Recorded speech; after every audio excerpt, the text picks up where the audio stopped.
تعریف و توصیف اللہ جل مجدہ الکریم کی ذات بابرکات کے لیے جو خالق کائنات بھی ہے اور مالک ششجہات بھی۔ اللہ جل وعلا کی حمد و ثنا کے بعد رسول رحمت، شفیع معظم، نبی محتشم حضور ختم المرتبت صلی اللہ علیہ وآلہ وسلم کے حضور ناز میں اپنی عقیدتوں، ارادتوں اور محبتوں کا خراج پیش کرنے کے بعد واجب الاحترام ذوی الاحتشام معزز و مکرم سامعین حاضرین، السلام علیکم ورحمۃ اللہ وبرکاتہ۔ ابھی نماز عصر کے بعد بالکل آپ کی قربت میں ہمارے محترم جناب رانا سعید صاحب کی زرعی اراضی میں المصطفیٰ اسلامک سینٹر کے لیے وقف شدہ قطع ارضی پر سنگ بنیاد کی تقریب منعقد ہوئی۔ آپ میں سے کچھ لوگ شامل ہوئے اور کچھ لوگ اب شامل ہو رہے ہیں۔ بارگاہ عزتی میں دعا ہے کہ ان کی محبتیں قبول فرما لے اور اس قطع ارضی پر ایک ایسا کلیدی ادارہ بنے جو اس پورے علاقے کے لیے رشد و ہدایت کا مرکز قرار پائے۔ آنے والی نسل عصری علوم کے ساتھ ساتھ دینی علوم سے بہرہ ور ہو اور اسلام جو ہماری ضرورت ہے، اسلام کو ہماری ضرورت نہیں، دین کی ہمیں ضرورت ہے، وہ دین ہم حاصل کر پائیں۔ انشاءاللہ تعمیرات کا آغاز ہوگا۔ آپ میں سے ہر شخص یہ ارادہ کرے کہ چاہے میں ایک اینٹ کے ساتھ بھی اس کار خیر میں شریک ہو سکا تو ضرور ہوں گا۔ اللہ آپ کو دنیا آخرت کی برکتیں عطا فرمائے۔ کتاب رحمت قرآن مجید سے جو کلمات میں نے آپ کے سامنے تلاوت کیے ہیں، مجھے اس بات کا شدت سے احساس ہے کہ بہت گرمی ہے اور میں اپنی گفتگو کو طوالت نہیں دوں گا، لیکن جتنی دیر میں آپ سے مخاطب رہوں میری کوشش ہوگی کہ آپ اپنی ساری توجہات میری جانب مبذول رکھیں۔ کتاب رحمت قرآن مجید میں اللہ تعالیٰ نے ارشاد فرمایا، قُلْ لَا أَسْأَلُكُمْ عَلَيْهِ أَجْرًا، اے محبوب تم ارشاد کر دو، اے لوگو میں تم سے تبلیغ دین کا کوئی صلہ نہیں مانگتا، تمہارے تک پیغام حق کا ابلاغ کیا، اس پر کوئی اجر طلب نہیں کرتا۔ تبلیغ جب صلے اور ستائش کی آرزو سے مبرہ ہو تو پھر وہ اثر انداز ہوتی ہے، ورنہ ہواؤں میں اڑتی ہوئی تتلیوں کی طرح لفظ اپنا رنگ تو جماتے ہیں لیکن من میں اترنے کے فن سے آشنا نہیں ہوتے۔ بات وہی اثر انداز ہوتی ہے جو دل سے نکلتی ہے۔ ہمارے فارسی والے بولتے ہیں از دل خیزت بر دل ریزت، جو چیز دل سے نکلتی ہے وہی دلوں میں اترتی ہے۔ اور جن لوگوں نے بھی دین کا کام کیا ہے ان کی مسائی بے لوث رہی تو ان کا کام اثر انداز ہوا، ورنہ بہت سارے لوگ ہیں جنہوں نے بہت محنتیں بھی کی ہیں، وقتی طور پہ انہیں اٹھان بھی ملی، لیکن بعد میں ان کا کام اسی طرح بیٹھ گیا جس طرح اٹھا تھا۔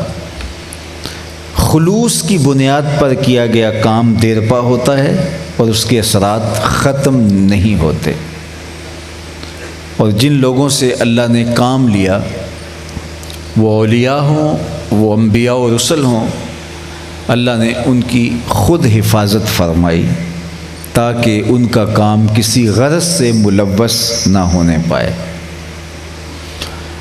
میرے اور آپ کے سامنے حضرت موسیٰ علیہ السلام کی مثال موجود ہے۔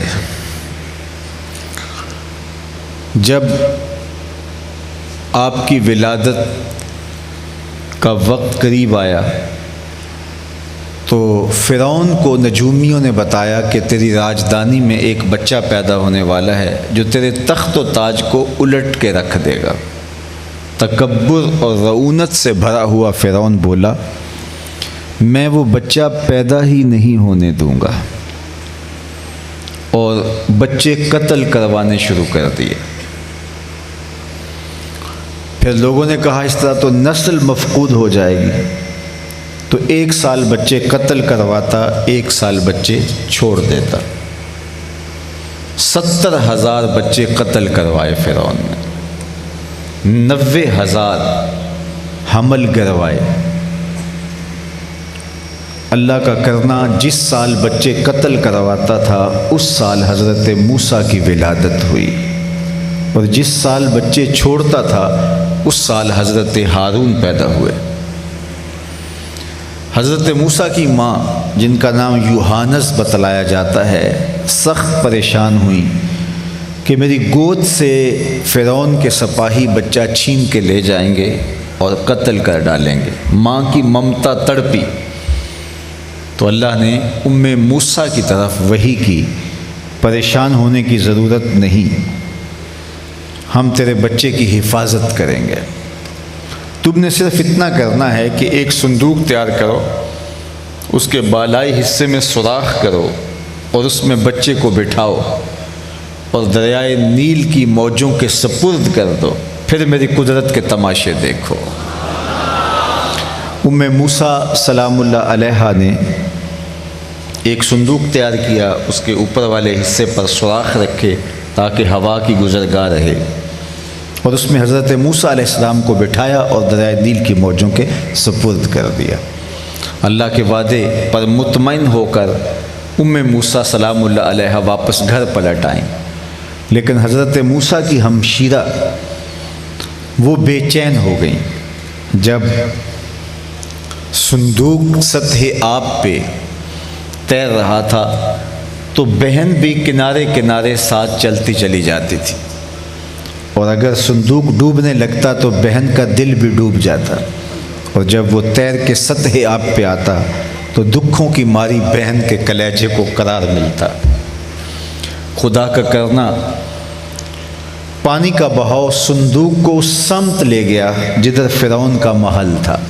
یہ شام کے لمحے تھے اور فرعون اپنی بیوی کے ساتھ گزرتے ہوئے پانی کے منظر سے لطف اندوز ہو رہا تھا کہ اس نے دیکھا کہ پانی کے دوش پر ایک صندوق تیرتا آ رہا ہے۔ تجسس اور شوق کی چنگاریاں روشن ہوئیں۔ غوطہ خوروں کو حکم دیا کہ صندوق نکال لاؤ۔ تعمیل حکم شاہی میں دیر نہیں لگی اور وہ صندوق نکال لائے۔ جب کھولا تو کیا منظر دیکھا، ایک خوبصورت بچہ صندوق میں مسکرا رہا ہے۔ برجستہ زوجہ فرعون بولی، یہ بچہ میری آنکھوں کی ٹھنڈک ہے اور اس کو ہم اپنا بیٹا بنا لیتے ہیں۔ فرعون نے بھی دیکھا اور کہا ٹھیک ہے، اس کو ہم اپنا بیٹا بنا لیتے ہیں چونکہ ہمارے ہاں اولاد نہیں۔ لیکن اس نے وہ جملے نہیں کہے جو زوجہ فرعون نے کہے کہ یہ میری آنکھوں کی ٹھنڈک ہے۔ علماء نے لکھا، نبی کے ساتھ کیا گیا پیار رائے گا نہیں جاتا۔ اللہ نے بعد میں زوجہ فرعون کو ایمان عطا کر دیا، اور اگر فرعون بھی کہہ دیتا ہاں میری آنکھوں کی بھی ٹھنڈک ہے، رب یہ نہ دیکھتا اس نے دعویٰ کتنا بڑا کیا ہے، یہ دیکھتا میرے نبی سے پیار کیا ہے، اللہ اسے بھی ہدایت دے دیتا۔ خیر اس کا مقصود نہیں تھا، لیکن یہ طے پا گیا کہ اس بچے کو ہم اپنا بیٹا بنا لیتے ہیں۔ سب سے پہلے فکر دودھ کی ہوئی، دائیاں بلوائی گئیں، لیکن حضرت موسیٰ کسی خاتون کا دودھ نہیں پیتے۔ اللہ قرآن مجید میں فرماتا ہے ہم نے ان پر حرام کر دیا تھا کہ وہ اپنی ماں کے علاوہ کسی خاتون کا دودھ نہیں پئیں گے۔ پریشانی بن گئی، بچہ دودھ ہی نہیں پی رہا اور بھوک بھی شدت کی ہے۔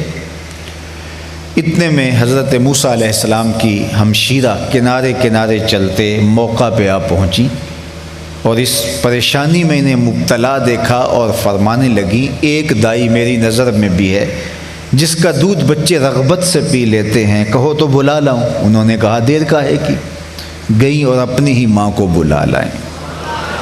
انہوں نے دودھ پیش کیا تو حضرت موسیٰ پینے لگے۔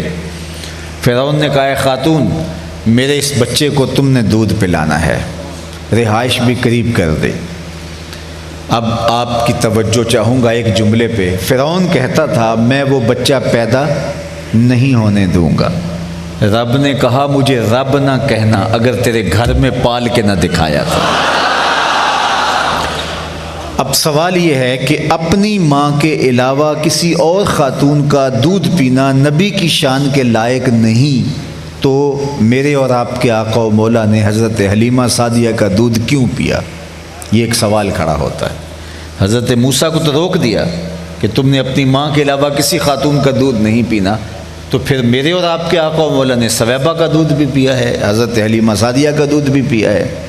تو بات یہ ہے اپنی ماں کے علاوہ کسی اور خاتون کا دودھ پینے میں کیا حرج ہو سکتا ہے، جب بھیڑ بکری گائے اور بھینس کا دودھ پینے میں کوئی حرج نہیں ہے۔ حضرت موسیٰ کا ماجرا اور تھا، اس بہانے اللہ نے انہیں ان کی ماں کی گود تک پہنچانا تھا۔ اور دوسری بات، کل فرعون کے دربار میں کھڑے ہو کے حضرت موسیٰ نے جب اللہ کی توحید کا اعلان کرنا تھا تو فرعون نے زیر لب مسکرا کے کہنا تھا میرے گھر پلتا رہا، آج مجھے عقل سکھانے آ گیا۔ تو اللہ نے جواب پہلے سے سکھا دیا کہ جب وہ یہ طعنہ دے اللہ کا نبی منہ توڑ جواب دے سکے میاں پلا تیرے گھر میں ہوں، دودھ اپنی ماں کا ہی پیتا رہا۔ تو اپنے گھر سے کھا کے جب تبلیغ کی جائے تو اس کا اپنا پھر رنگ اور اپنا ایک اثر ہوتا ہے۔ تو اللہ نے جن لوگوں سے کام لیا انہوں نے دین کے کاز کو، کام کو کاروبار نہیں بننے دیا۔ جب یہ دین کاروبار بن جاتا ہے پھر کچھ باقی نہیں بچتا۔ اس لیے یہ رضائے الہی کے حصول کا ذریعہ ہو۔ ہاں ظاہر ہے جو دینی کام کاج میں لگے ہوئے لوگ ہوتے ہیں تو وہ باقی امور سر انجام نہیں دے سکتے، کاروبار نہیں کر سکتے، تو ان کی اگر لوگ خدمت کر دیتے ہیں تو اس میں کوئی حرج نہیں ہے۔ اس کا ضابطہ حضرت شیخ فرید الدین عطار نے بتایا، اے پسر تما مکن، اے بیٹے تما نہیں کرنی، اور اگر کوئی محبت سے پیش کرے تو منع مکن، منع نہیں کرنا، اور جب لے لو تو جمع مکن، جمع نہیں کرنا۔ لا تامے، لا مانے، لا جامے، یہ تین اصول بتا دیے۔ اللہ اکبر۔ تو کہا کہ اے لوگو میں تم سے تبلیغ دین کا کوئی صلہ طلب نہیں کر رہا، تمہیں دین دے رہا ہوں تو اس پر تم سے کوئی اجر نہیں مانگ رہا، اور جس مشکل سے حضور نے لوگوں تک دین پہنچایا وہ کسی سے مخفی نہیں ہے۔ مکے کی گلیوں سے لے کے طائف کے بازار تک گواہی دیں گے، بدر سے لے کر کے حنین اور تبوک تک گواہی موجود ہے۔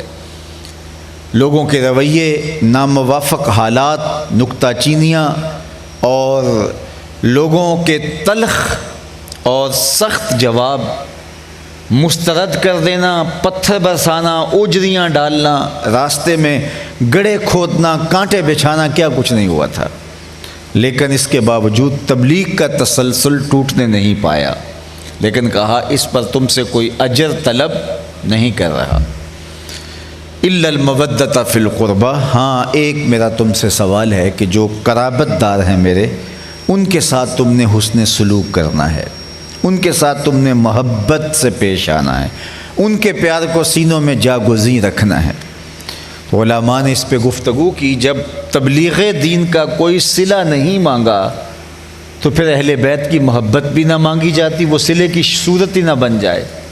تو اس کا جواب دیا کہ اہل ایمان سے جو اہل بیت کی محبت طلب کی گئی ہے وہ اہل بیت یا پیغمبر کی ضرورت نہیں تھی، وہ امت کی ضرورت تھی، کیونکہ اگر وہ اہل بیت سے جڑ جاتے ہیں تو ان کے اپنے دین کی حفاظت ہوتی ہے۔ فرمایا انا تارکن فیکم الثقلین، میں تمہارے اندر دو بھاری چیزیں چھوڑ کے جا رہا ہوں، جنہیں حضور بھی بھاری کہہ رہے ہوں گے، وہ کتنی بھاری؟ دو بھاری چیزیں، انا تارکن فیکم ثقلین، تمہارے اندر دو بھاری چیزیں چھوڑ کے جا رہا ہوں، ان کو مضبوطی سے پکڑ لو، میں تمہیں ضمانت دیتا ہوں تم کبھی بھی گمراہ نہیں ہوگے۔ وہ دو بھاری چیزیں کون سی ہیں؟ اولہما کتاب اللہ، پہلی اللہ کی کتاب قرآن مجید، فیہ الہدی والنور فخذوا بکتاب اللہ واستمسکوا بہ، جس میں نور ہے، جس میں روشنی ہے، جس میں ہدایت ہے، اس کتاب کو مضبوطی سے پکڑ لو اور اسے کبھی چھوڑنا نہیں۔ اور فرمایا حبل ممدود من السماء الی الارض، یہ آسمان سے زمین کی طرف اللہ کی لٹکتی ہوئی رسی ہے، اس کو اچھی طرح سے پکڑ لو۔ دوسری چیز ارشاد فرمائی وَإِطْرَتِي اہل بیتی، اور میری اطرت، میرے اہل بیت نبوت۔ اور مسلم کی جو روایت حضرت زید بن ارقم رضی اللہ تعالی عنہ سے، اس میں یہ لفظ ہیں، 3 مرتبہ حضور نے فرمایا اذکرکم اللہ فی اہل بیتی، اذکرکم اللہ فی اہل بیتی، اذکرکم اللہ فی اہل بیتی۔ لوگوں میں اپنے اہل بیت کے حوالے سے تمہیں اللہ سے ڈراتا ہوں، اپنے اہل بیت کے حوالے سے تمہیں اللہ سے ڈراتا ہوں، میرے اہل بیت کے معاملے میں تقصیر نہ کرنا، میرے اہل بیت کے معاملے میں کوتاہی نہ کرنا، تمہیں اللہ کی یاد دلاتا ہوں۔ اذکرکم اللہ فی اہل بیتی، 1 بار نہیں، 2 بار نہیں، 3 مرتبہ کہا، حالانکہ پہلے فرما چکے تھے کہ یہ 2 بھاری چیزیں ہیں۔ یہ فرمایا جانا کافی تھا، جن چیزوں کو پہلے ہی بتا چکے کہ یہ بڑی اہم اور بڑی بھاری چیزیں ہیں، لیکن پھر 3 مرتبہ دہرا کے کہا کہ میں اپنے اہل بیت کے بارے میں تمہیں اللہ سے ڈراتا ہوں۔ تو پھر یہ 2 چیزوں کو اگر تم تھام لیتے ہو تو فرمایا تم کبھی بھی گمراہ نہیں ہوگے، لن تضلوا بعدی، تم کبھی بھی گمراہ نہیں ہوگے۔ اور پھر یہ بھی فرمایا وَلَن يَتَفَرَّقَا حَتَّى يَرِدَ عَلَيَّ الْحَوْض، یہ 2 چیزیں آپس میں الگ بھی کبھی نہیں ہوں گی یہاں تک کہ حوض کوثر پہ مجھے اکٹھی آ ملیں گی۔ ان دونوں کے دامن کو مضبوطی سے تھام لینا۔ میرے حضور نے تو ضمانت دی تھی کہ تم کبھی گمراہ نہیں ہوگے، تو یہ امت ٹکڑے ٹکڑے کیسے ہو گئی؟ یہ امت فرقوں میں کیسے بٹ گئی؟ حضور نے تو کہا تھا میں تمہیں ضمانت دیتا ہوں کہ تم گمراہ نہیں ہوگے۔ تو صاحب لوگ فرقوں میں اس لیے بٹے، کسی نے کتاب کو چھوڑ دیا، کسی نے اہل بیت کے دامن کو چھوڑ دیا، کہا دونوں کے دامن تھامے رکھو گے تو کبھی گمراہ نہیں ہوگے۔ کسی نے کتاب سر پہ اٹھائی اور دہائی دی یہ قرآن ہے اس پہ عمل کرو، اور اہل بیت کا بغض سینے میں پلتا رہا۔ اور کسی نے اہل بیت کے نام کا جھنڈا تو اٹھایا لیکن قرآن کو ترک کر دیا۔ انہیں مبارک ہو جن کے ایک ہاتھ میں قرآن ہے، ایک ہاتھ میں اہل بیت نبوت کا دامن۔ کہ اگر یہ دونوں چیزیں تمہارے ہاتھوں میں ہوں گی تو میں گواہی دیتا ہوں کہ تم کبھی بھی گمراہ نہیں ہوگے، اور یہ دونوں الگ بھی کبھی نہیں ہوں گی۔ وَلَن يَتَفَرَّقَا، یہ الگ بھی کبھی نہیں ہوں گی۔ دیکھ لینا قرآن سینے میں ہوگا تو حسین سینے کے اوپر ہوگا، دیکھ لینا حسین کا سر نیزے کی نوک پہ ہوگا تو قرآن وہاں بھی حسین کے ساتھ جڑا ہوا دکھائی دے گا۔ یہ دونوں آپس میں الگ بھی کبھی نہیں ہوں گے۔ تو دونوں کے دامن کو مضبوطی سے تھامنے کی تلقین کی، قرآن اور اہل بیت نبوت۔ اللہ اکبر۔ اب قرآن کے ساتھ اپنے آپ کو جوڑنے کی ضرورت ہے ہمیں، تاکہ ہم ہدایت کی راہوں کے مسافر بن جائیں۔ یہ اللہ کی وہ کتاب ہے جو ہماری ضروریات کی کفالت کرتی ہے، ہمارے دکھوں کا مداوع ہے، ہمارے مرض کا علاج ہے، ہماری ضرورتوں کی کفیل ہے، کافی ہے، وافی ہے، شافی ہے، ہمارے دردوں کا درمان ہے۔ اقبال نے کہا تھا آن کتاب زندہ قرآن حکیم، حکمت او لا یزال است و قدیم، یہ زندہ کتاب ہے، کبھی بھی یہ فرسودہ نہیں ہوئی، اس کے دیے ہوئے قوانین غیر متبدل ہیں۔ یہ کتاب تمہاری زندگی کے اندر نور اور روشنیاں بھر سکتی ہے اگر تم اس سے فیض اخذ کرنے کا مزاج پیدا کر دو۔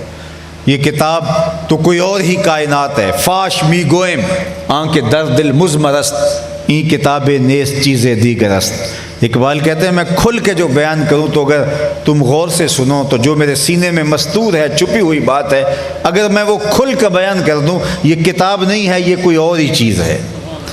یہ قوموں کو کھڑا کر دیتی ہے، یہ قوموں کو عروج اور بانکپن نصیب کرتی ہے۔ زندگی بخش کتاب ہے، حیات آفری کتاب ہے، لفظ لفظ نور بانٹتا ہے، حرف حرف اجالوں کا نقیب ہے۔ اس کتاب کے ساتھ جڑ جاؤ، تم خیر کی راہوں کے مسافر ہو جاؤ گے۔ اللہ اکبر۔ جنہوں نے اس کتاب سے اپنا رشتہ جوڑ لیا وہ سرخرو ہوئے، کامیاب ہوئے۔ اقبال نے جب شکوے کی زبان کھولی تو لہجہ تلخ ہو گیا۔ صفائے دہر سے باطل کو مٹایا ہم نے، نوع انسانی کو غلامی سے چھڑایا ہم نے، تیرے کعبے کو جبینوں سے بسایا ہم نے، تیرے قرآن کو سینوں سے لگایا ہم نے، پھر بھی ہم سے گلہ ہے کہ وفادار نہیں، ہم وفادار نہیں تو بھی تو دلدار نہیں۔ بہت سخت لہجہ ہے، فتویٰ بھی متوجہ ہوا، لیکن جب جواب آتا ہے تو سارا نشہ اتر جاتا ہے۔ صیغہ وہی ہے، صرف لفظ بدلتے ہیں، وہی مفہوم ہے، تھوڑا سا صیغہ بدلتا ہے۔ آواز آتی ہے، ادھر سے اب آواز آ رہی ہے، پہم آواز صدائے دل نواز آ رہی ہے۔ صفائے دہر سے باطل کو مٹایا کس نے، نوع انسانی کو غلامی سے چھڑایا کس نے، میرے کعبے کو جبینوں سے بسایا کس نے، میرے قرآن کو سینوں سے لگایا کس نے، تھے تو آبا وہ تمہارے ہی مگر تم کیا ہو، ہاتھ پہ ہاتھ دھرے منتظر فردا ہو، ہر کوئی مست مئے ذوق تن آسانی ہے، تم مسلمان ہو یہ انداز مسلمانی ہے، حیدری فقر ہے نئے دولت عثمانی ہے، تم کو اسلاف سے کیا نسبت روحانی ہے، وہ معزز تھے زمانے میں مسلمان ہو کر، تم خوار ہوئے تارک قرآن ہو کر۔ اس کتاب کو چھوڑنے کا نتیجہ کیا ہوا؟ پستی، ذلت، نکبت، رسوائی مقدر بن گئی۔ آج 56-57 اسلامی ملک ہیں، لیکن جو ذلت آج ہمیں میسر ہے ماضی کی تاریخ میں ہمیں نہیں ملتی۔ یار یہ دن بھی دیکھنے تھے کہ دنیا کے 7 ارب انسانوں میں سے 2 ارب مسلمان ہیں، ہر 7 لوگوں میں سے 2 لوگ مسلمان ہیں، اور 56 اسلامی ریاستیں ہیں، دنیا کی 200 ریاستوں میں سے 56 اسلامی ریاستیں، چوتھائی حصہ دنیا کا یہ بنتے ہیں، لیکن کسی ایک ملک کو بھی حق استرداد حاصل نہیں ہے، ویٹو کا حق حاصل نہیں ہے۔ پوری دنیا کے اوپر جا کر کے دیکھ لیں، جہاں بھی آتش و آہن برس رہے ہیں، جہاں بھی خون بہہ رہا ہے، جہاں بھی ہڈیاں توڑی جا رہی ہیں، جہاں بھی لاشیں گر رہی ہیں، وہ خطہ مسلمانوں کا ہوگا۔ کافر تو عیش کی زندگی گزار رہے ہیں۔ دنیا کے اوپر جہاں بھی انسان